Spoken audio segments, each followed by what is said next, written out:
प्यारे दोस्तों, आपका स्वागत है। आज मैं जिस टॉपिक पे आपको बताने जा रहा हूँ वो रिकन्सिलेशन बोलते हैं। It can be bank reconciliation, it can be vendors reconciliation, it can be debtors reconciliation. इस रिकन्सिलेशन का बहुत महत्व है। रिकन्सिलेशन का मतलब क्या होता है? इसका मतलब होता है मिलान करना। हमने किसी से कुछ चीज़ का मिलान करना है तो उसको हम बोलते हैं रिकन्साइल करना। ये हम क्यों करते हैं? क्या नीड है रिकन्सिलेशन करने की? इसकी वजह है, अगर हम बैंक रिकन्सिलेशन कर रहे हैं तो हम ये सुनिश्चित करना चाहते हैं कि जो हमारे बैंक अकाउंट में पैसे हैं, क्या उतने ही पैसे बैंक की पासबुक शो कर रही है। आप लोग कहेंगे ऐसा तो होता ही है, उतना ही करेंगे, परंतु कुछ कारण हो सकते हैं जिसकी वजह से हमारा बैलेंस और बैंक की पासबुक का बैलेंस ना मिले। कौन से हैं वो कारण? मैंने बैंक में 5 लाख रुपए जमा कराए और उसके अंदर पहले से 25,000 थे, तो मेरे लेजर में बैंक का बैलेंस 5,25,000 हो गया। अभी बैंक में 5 लाख रुपए का जो चेक है वो आया नहीं, या जो बैंक ने अपना प्रोसेस किया क्लियरिंग का, उसमें वो 1 दिन लेट आता है,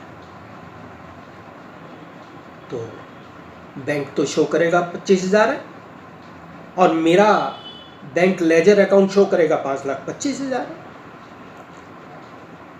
अब अगर मैं किसी को 4 लाख का चेक देना चाहूँ तो वो जब तक कि 5 लाख का चेक मेरे अकाउंट में, बैंक अकाउंट में, बैंक की पासबुक में नहीं आ जाता और वो प्रेजेंट हो जाता है मेरा 4 लाख का चेक, मैंने किसी को इश्यू किया, तो वो डिसऑनर हो जाएगा, which has a very severe actions, legal actions. उसकी इम्प्लीकेशन बहुत ज़्यादा है। तो मैं सुनिश्चित करना चाहता हूँ कि मेरे बैंक में जो बैलेंस है और जो बैंक पासबुक में बैलेंस है वो अगर एक नहीं है तो उसका क्या कारण है,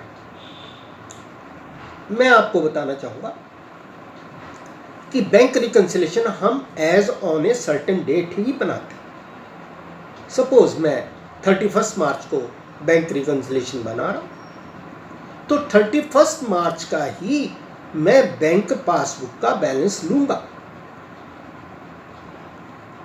चाहे उसके अंदर जो मैंने जमा कराया है वो आया है या 2 दिन बाद आया है, पर 31 मार्च तक नहीं आया, तो मेरे को तो 31 मार्च तक का ही बैलेंस को टैली करना है।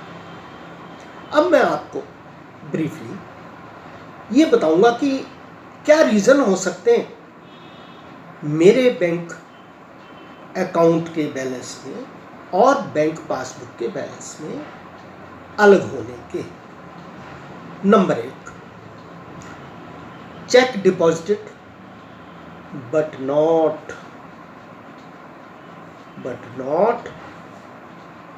Credited by bank. मैंने एक चेक जमा कराया 29 मार्च को 5 लाख रुपए का, उससे पहले मेरा बैंक मिला हुआ था, मेरा बैलेंस और बैंक का बैलेंस मिला हुआ था।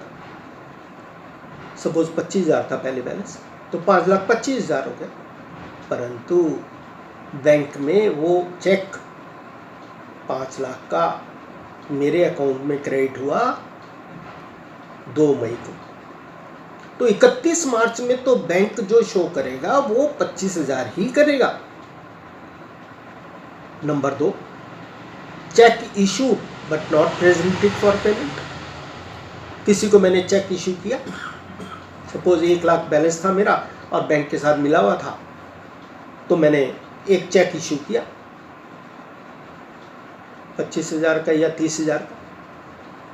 उस व्यक्ति ने किन्हीं कारणों की वजह से वो लेट जमा कराया अपने अकाउंट में।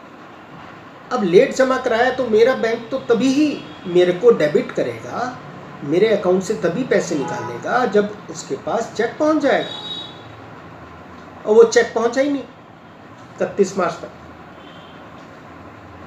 तो जो मेरा बैलेंस बैंक की बुक्स में है वो उतना ही रहेगा, 1 लाख ही।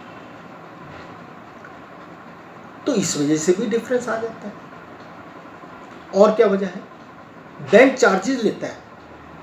बैंक का जो रेवेन्यू होता है वो bank charges, bank commission, draft commission, processing charges, interest charges, यही होता है। और बैंक ने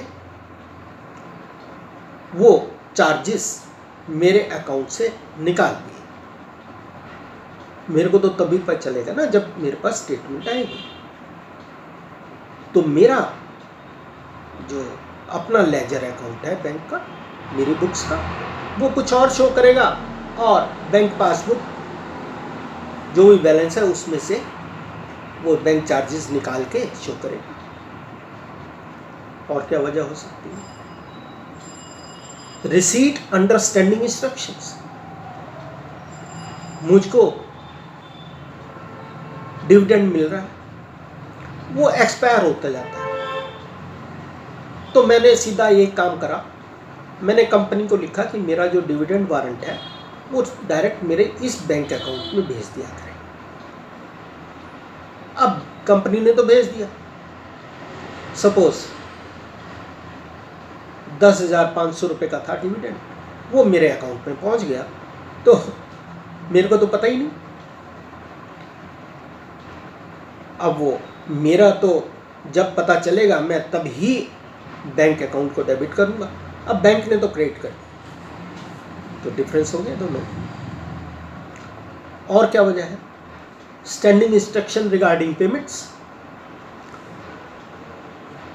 मैंने अपने बच्चे की फीस बैंक को इंस्ट्रक्शन दे दी कि भी 10 तारीख को मेरे अकाउंट से पैसे निकाल के आप स्कूल के अकाउंट में, जो कि उसी बैंक में है, डाल दिया करें ताकि लेट फी वगैरह ना लगे।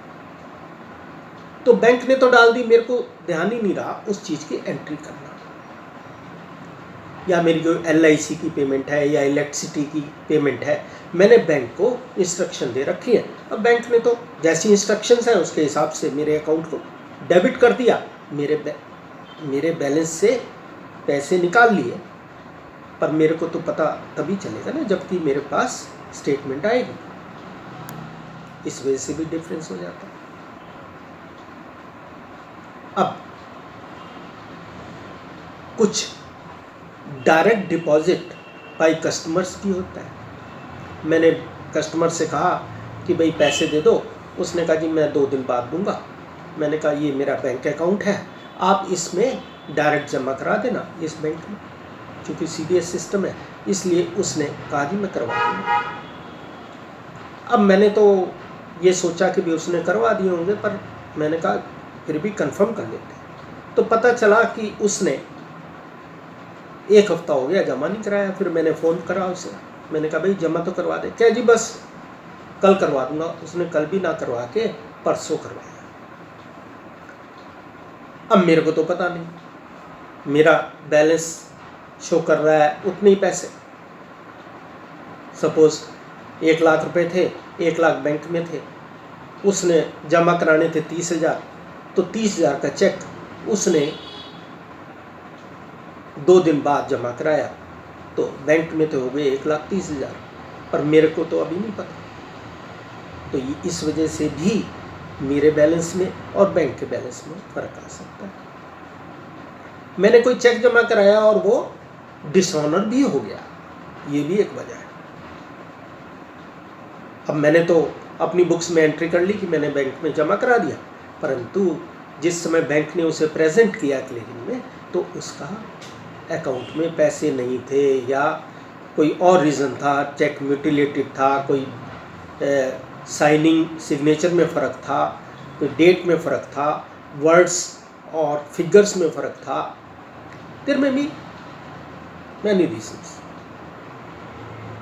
अब बाउंस हो गया, मेरे को तो पता नहीं, मैं सोचे बैठा हूँ कि भी पैसे आ गए, नहीं आए। तो ये वजह भी हो सकती है मेरे बैलेंस में और बैंक की पासबुक के बैलेंस में। और क्या वजह हो सकती? बैंक में, बैंक अकाउंट में मेरे ही स्टाफ ने कोई फ्रॉड कर लिया। ये फ्रॉड कैसे करते हैं ये मैं नहीं बता रहा कि भाई आप ऐसे करें, पर ऐसा देखने में आया during my audit to the banks कि चेक आया, उसको क्लर्क ने अपने यहाँ एंट्री कर ली कि हमने बैंक में जमा करा दिया, पर it was never sent to bank for collection. वो उसने चेक कंपनी के नाम से ही एक दूसरे बैंक में खाता खोला और वहाँ पे वो चेक जमा करा दिया। अब मेरी तो बुक शो कर रही कि भाई मैंने तो बैंक में जमा करा दिया, पर मेरे बैंक अकाउंट में तो वो चेक पहुंचा ही नहीं। ये वजह भी हो सकती है। और क्या वजह हो सकती है? कई बार बैंक से भी गलती हो जाती है। बैंक से गलती क्या हो गई?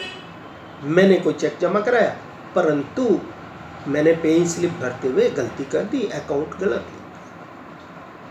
अब बैंक क्या करेगा? या तो उस अकाउंट में जमा कर देगा, और अगर उसे वो अकाउंट समझ ही नहीं आ रहा तो बैंक के यहाँ एक दो खाते होते हैं, जैसे सस्पेंस में भी क्रेडिट कर सकता है या सन्ड्री क्रेडिटर्स में क्रेडिट कर सकता है। जब वो पता चलता है तब वो वहाँ से एडजस्टमेंट एंट्री द्वारा उसे ठीक कर लेता है। तो ये तो जब बैंक रिकन्सिलेशन बनाते हैं तब देखते हैं कि भाई ये चेक तो जमा हो गया था, परंतु अभी तक हमारे बैंक में आया क्यों नहीं। तब वाउचर निकलवा के देखते हैं तो पता चलता है कि भाई गलती बैंक की थी या हमारी थी, हमारी भी हो सकती है।